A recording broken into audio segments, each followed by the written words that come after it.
Minutos, vamos a trasladarnos a la mesa de trabajo. Reforma política Quo Vadis en el edificio Víctor Raúl Ayala Torre, en la sala Carlos Torres y Torres Lara, del congresista Guido Lombardi Elías. ¿Quiere enterarse de qué consiste? A continuación lo dejamos, ya se inició. El trabajo que estamos realizando desde la Fundación. Nosotros estamos enfocados principalmente en la economía social de mercado, el Estado de Derecho, la digitalización, Smart Cities y la educación de calidad. De este modo, esta mesa redonda nos debe permitir entender mejor un contexto muy importante para el país en el marco de la institucionalidad y el Estado de Derecho. Consideramos que esta reforma es de crucial importancia para el desarrollo económico también del país, porque estamos convencidos que el desarrollo económico depende directamente de la estabilidad que puedan tener las instituciones que soportan el Estado de Derecho. Muchas gracias nuevamente por su amable atención y espero que este sea el inicio de muchas otras mesas que podamos coordinar conjuntamente. Gracias, José. Nosotros somos los que tenemos que agradecer el apoyo y estoy seguro que será solo la primera de muchas ocasiones en las que trabajaremos de la mano. Al fin y al cabo, los ideales liberales son los que nos unen. En la primera mesa de conversación tenemos al congresista Guido Lombardi, a la doctora Milagros Campos y al doctor Juan de la Puente, quienes nos van a acompañar a aclarar algunos temas vinculados a la democracia interna y participación ciudadana en selección de candidatos, así como a los temas de paridad y alternancia que están siendo motivo de debate parlamentario en este instante.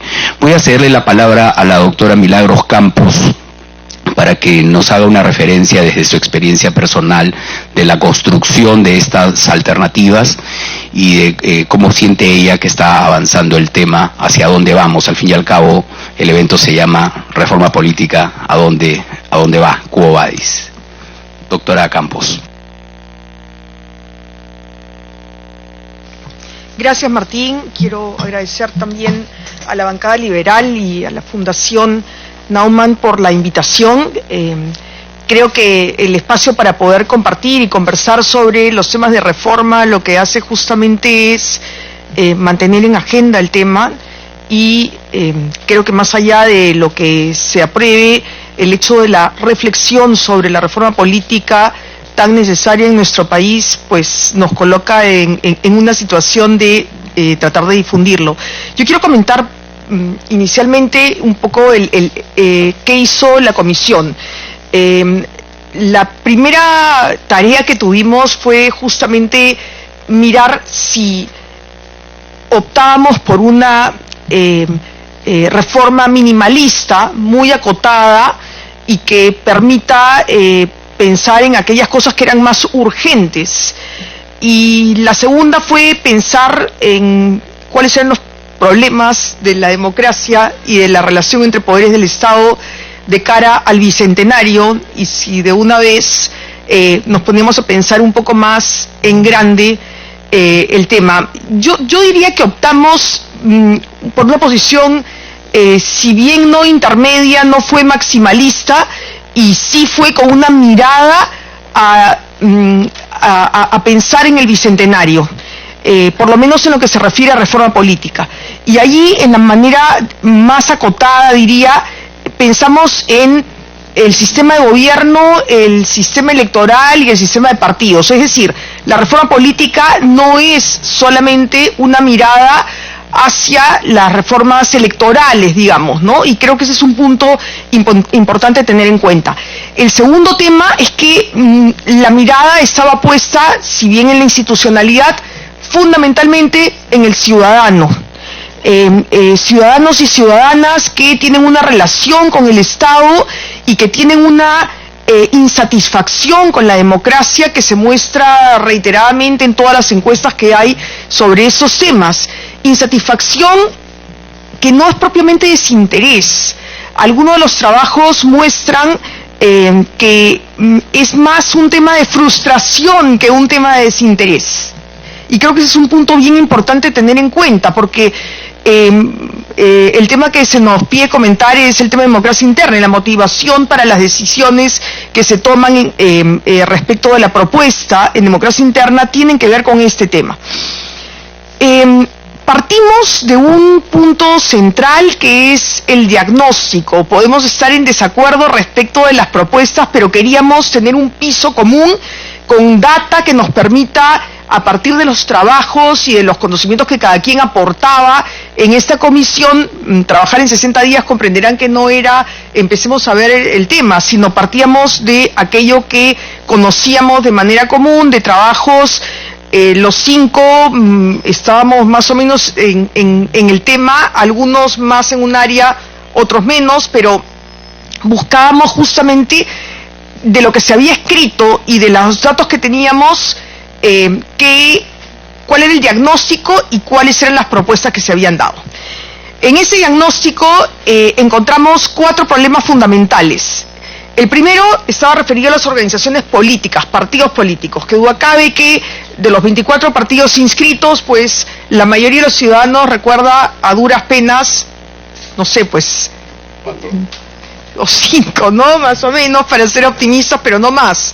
Entonces, no hay un vínculo con estos partidos. Encontramos además que hay políticos sin partidos y partidos sin políticos, y esa unión próximas a las elecciones fomenta mucho la improvisación, fomenta mucho el aventurerismo político, que para mi sorpresa lo busqué en la RAE porque me parecía que podía ser un término no muy adecuado, y ahí estaba con la descripción exactamente de lo que entendemos por ese tema. Lo que queremos es justamente tratar de institucionalizar la política. Un segundo problema era el tema de gobernabilidad. La relación ejecutivo-legislativo en una conformación como la que resultó del proceso electoral de 2016 nos hizo percibir gravemente que nuestro sistema de gobierno tiene un diseño que está listo para la guerra, es decir, una serie de armas que utilizados sin lo que Steve Levitsky llama el propósito de los actores para que funcione la democracia, pues de alguna forma también podía generar una guerra sin cuartel de todos contra todos con armas que conocemos bien. Un siguiente problema tiene que ver con la integridad o la lucha contra la corrupción dentro de la política, y entonces un conjunto de medidas estaban direccionadas a ese tema. No queremos personas que aporten fundamentalmente una hoja de vida con denuncias penales o con sentencias, sino tratar de buscar idoneidad en la representación en los distintos niveles de gobierno. Y la cuarta era ver de qué manera se podía mejorar la participación. A partir de ese diagnóstico se formularon 12 propuestas, porque además el encargo era formular propuestas legislativas. No era un encargo solamente haga usted un informe, sino formule propuestas. 4 de ellas, como se sabe, eran reformas constitucionales y 8 restantes reformas legales que abordaban ley orgánica de elecciones. Habían algunas recomendaciones vinculadas al reglamento del Congreso y a prácticas parlamentarias, pero la decisión fue no plantearlas porque el presidente de la República que nos había nombrado, pues no tenía iniciativa en esa materia, por lo tanto no correspondía, ¿no? Como sabemos, 6 de esas propuestas fueron priorizadas por el Ejecutivo y se hizo una cuestión de confianza, y en ese marco nos encontramos en el debate de esas propuestas. Yendo entonces al tema de democracia interna, yo allí lo que quisiera comentar es, manejamos una información de que en el Perú la simpatía, aproximación, aprobación de los partidos políticos es la menor en toda la región. Menos del 5% tiene alguna simpatía. El contraste es Uruguay, donde 44% tiene simpatías o afiliación a algún partido político. Entonces, mirado de esta manera y tratando de legitimar el sistema, propusimos que las elecciones internas sean abiertas y obligatorias, un poco el estilo de lo que ocurre en Argentina. Comentaré algunas diferencias en un momento más. Pero me parece importante porque lo que se busca no es que la gente se afilie a los partidos, aun cuando hay otras medidas para que ello ocurra. Y mencionaba hace un momento que la propuesta, a pesar de que se ha priorizado solo 6 proyectos, es una propuesta integral, porque, por ejemplo, las medidas propuestas en democracia interna apuntan también al tema de cancelación de partidos. Me explico.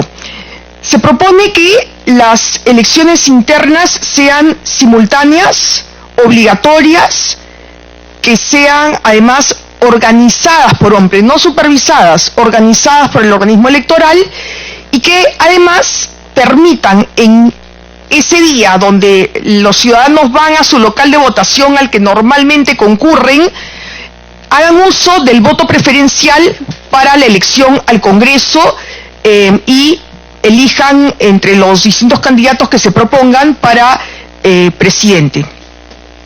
La cédula sería muy similar a aquella con la que estamos acostumbrados a lidiar para las elecciones generales.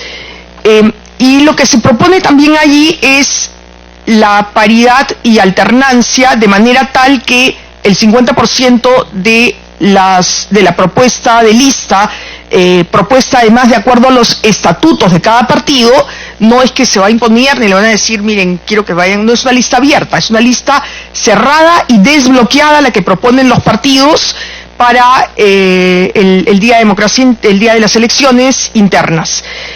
La idea entonces es que se opte por 50% de mujeres, entre 50% de mujeres y 50% de hombres. Por ejemplo, una circunscripción que pudiera tener 5, deberían de ser propuestas 6 personas, de manera tal de que también hay un reemplazo, u 8 personas, donde 50% sean mujeres y 50% hombres. Hay que sacrificar el tema de la votación, sí, pues habrá que encontrar alguna solución para eso y hay que asumirlo. La diferencia con la propuesta que existe en Uruguay y en Argentina es sustancial, no solamente por la motivación, como hemos escuchado, en el caso de Argentina y de Uruguay, las elecciones internas buscan fundamentalmente que la ciudadanía dirima conflictos entre facciones. Aquí no hay facciones y tampoco hay muchas cúpulas, algunos partidos solo tienen dueño. Entonces creo que no es necesario como que dirimir, pero sí permitir la participación de los ciudadanos para que después asuman cierto grado de responsabilidad en la selección de candidatos. Como quiera que no se quiere que esto sea como un corsé para los partidos, se permite que el 20% de la propuesta sean invitados o, como se ha señalado por el presidente del Consejo de Ministros, que también pudieran ser militantes que vayan directamente a los primeros lugares, se entiende, en cada circunscripción. En el caso de Uruguay, estas elecciones son voluntarias, no obligatorias, pero se entiende que en un país que tiene tanta movilización política, participan más o menos el 40%, en algunos partidos donde hay mayor competencia participan más, dependiendo de cada elección. En este caso, las que se han realizado el mes pasado, lo que se pudo percibir es que el Frente Amplio, que tenía menor competencia, logró convocar a menos militantes o ciudadanos simpatizantes con el partido, y más bien en el caso del Partido Nacional, donde se presentaba una mayor competencia, hubo una asistencia mayor. Ojo que allí en la movilización participa activamente el partido.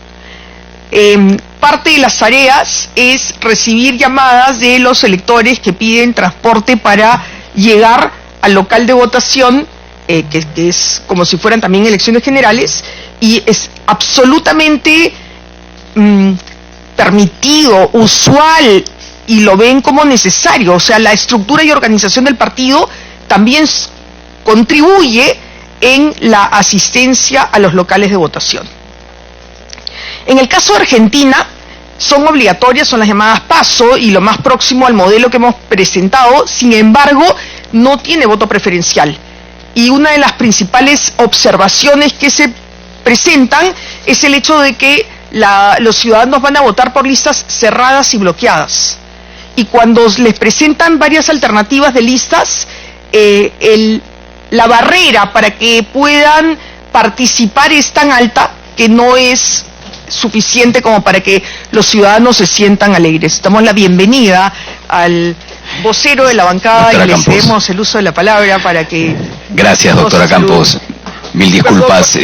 Damos la bienvenida al congresista Gino Costa, vocero de la bancada liberal, quien además forma parte de la Comisión de Constitución y nos podrá compartir algunas palabras para que nos ponga en autos de lo que está sucediendo en el lugar de los hechos. Y razón por la que seguramente tendrá que salir presto a la sesión de Constitución. Bienvenido, congresista Costa.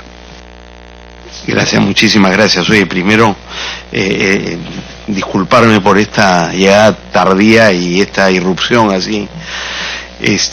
No quería ni llegar tarde ni interrumpirla, pero bueno, ya que lo he hecho, solo saludarlos, agradecer a la Fundación Naumann por la oportunidad de tener esta mesa.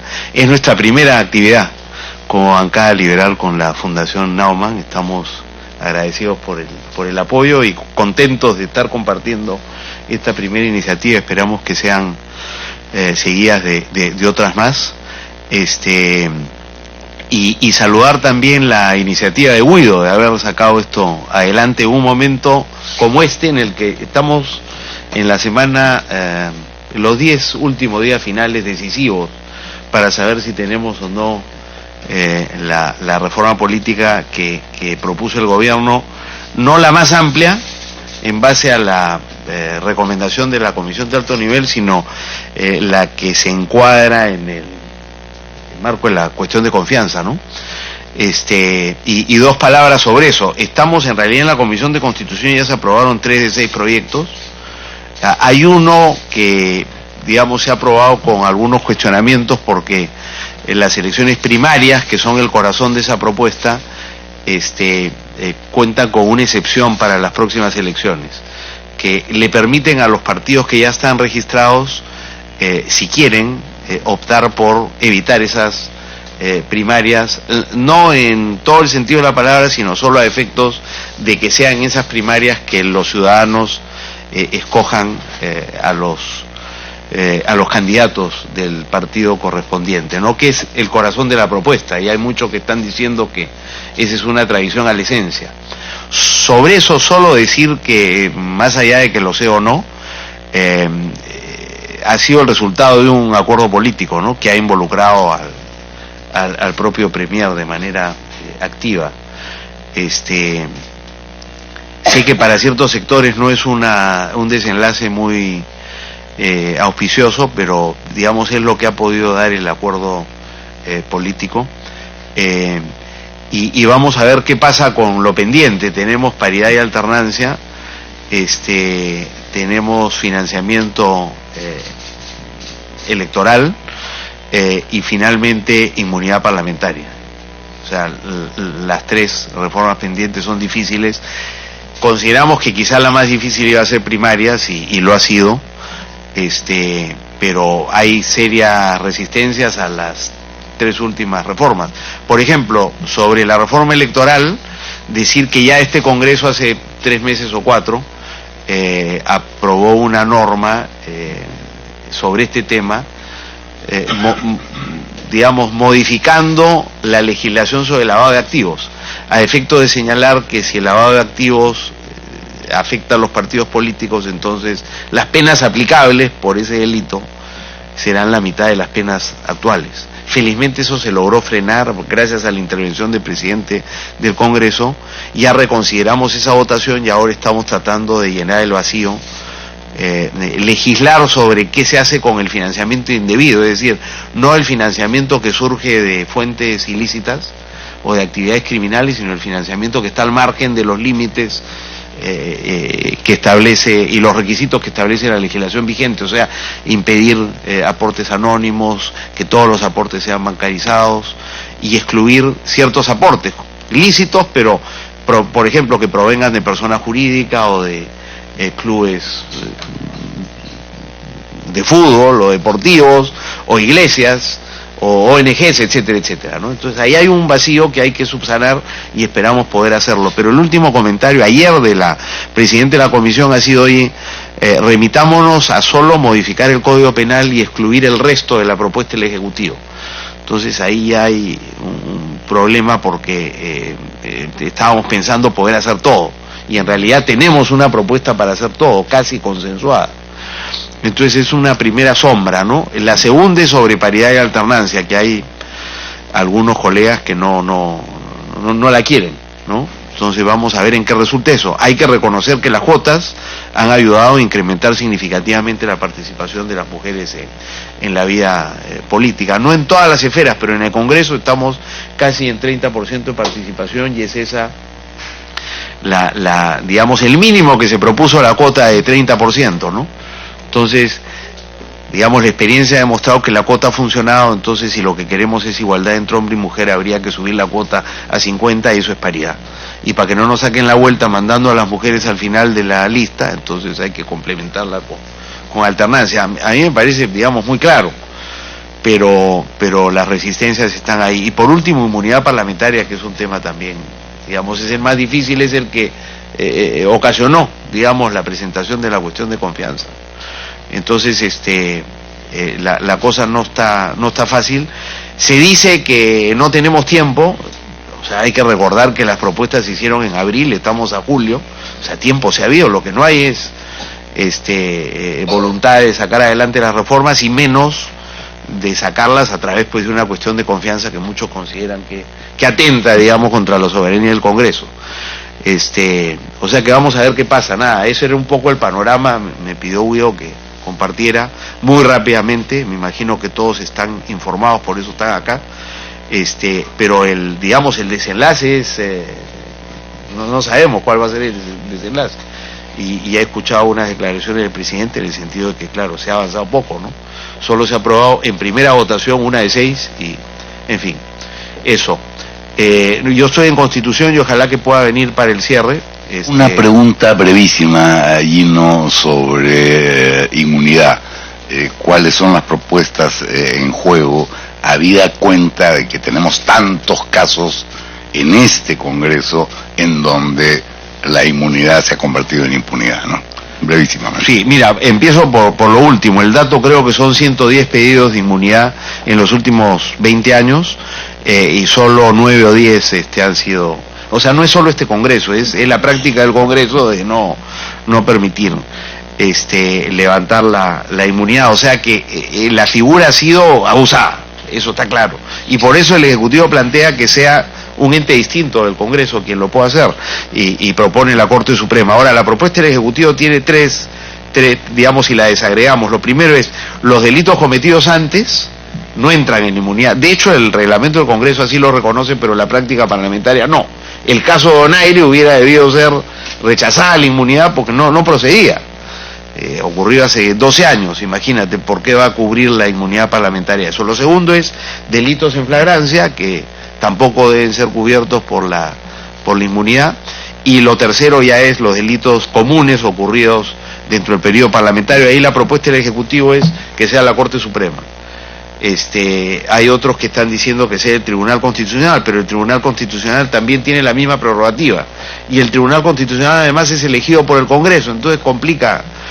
Y lo último es la propuesta de Tubino, que es creemos un ente especial para encargarse de levantar la que me parece muy complicado, pero no sé si por ahí hay una solución al impasse en el que estamos. Eso es lo que hay. Oye, gracias a ustedes. Permiso, colegas. El agradecimiento al congresista Acosta por su presencia y a lo mejor contamos con alguna novedad dentro de algunos minutos. Él va a la Comisión de Constitución y nos puede traer novedades. Doctora Campos, estábamos conversando y yo quería devolverle el uso de la palabra simplemente reiterando que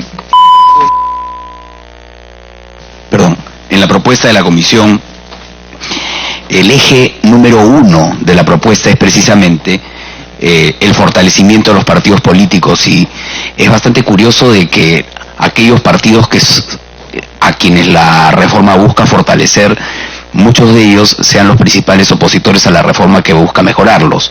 Les cedo la palabra para que continúe con las reflexiones del proceso. Gracias, Martín. En realidad, una cosa que se ha dicho reiteradamente es que no es una reforma contra los partidos, sino con los partidos. Y claro, la reacción es un poco adversa en la medida que los partidos pueden sentir que los ciudadanos que efectivamente no conocen directamente de la meritocracia interna de los militantes y de los dirigentes pueda participar. Por eso es que se ha buscado un término medio que permite que haya un porcentaje de personas designadas según los estatutos y al mismo tiempo otro porcentaje que son elegidos por la ciudadanía, buscando legitimar a los partidos. O sea, lo que se busca justamente con la democracia interna es que los partidos sientan la presencia de los ciudadanos y los ciudadanos valoren su posibilidad de participar e interactuar. Evidentemente, las leyes no generan la simpatía con los partidos, pero debemos de entender que en muchos casos dan los incentivos para que ello ocurra, ¿no? Yo, para terminar, solamente quiero referirme a algunos aspectos vinculados a la paridad. Entiendo que en el dictamen aprobado aún no se ha, mejor dicho, no se ha debatido todavía en democracia interna el tema de la paridad y alternancia.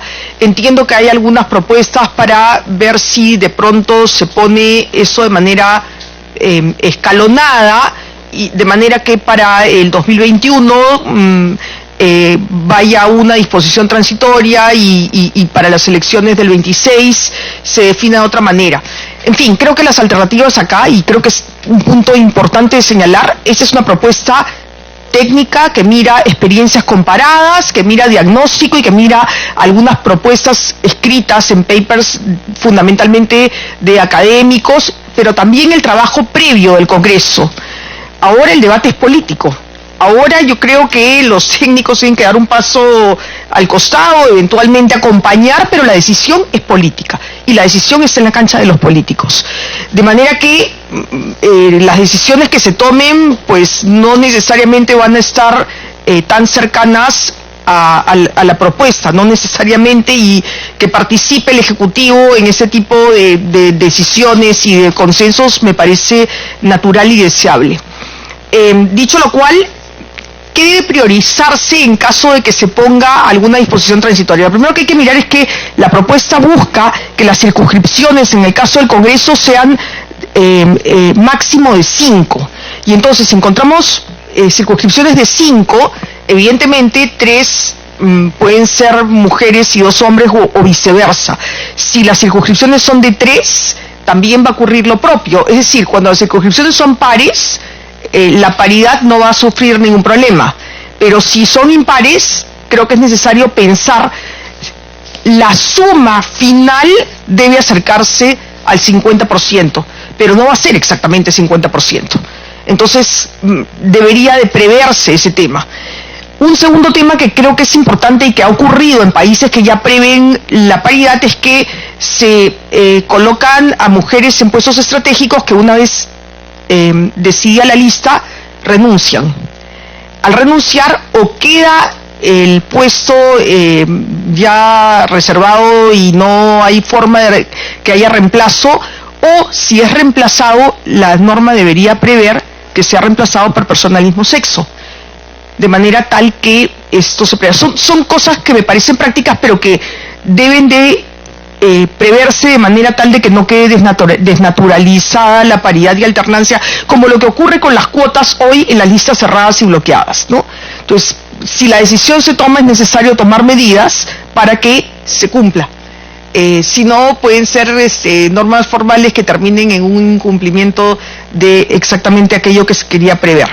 En fin, algunas de estas ideas creo que las pongo sobre la mesa para poderlas comentar y mirar que, si bien uno de los principios fundamentales es acercar la política a la ciudadanía, también es fortalecer a los partidos políticos de cara también a mejorar la democracia, porque estamos convencidos que no hay posibilidad de tener una democracia sana sin partidos políticos.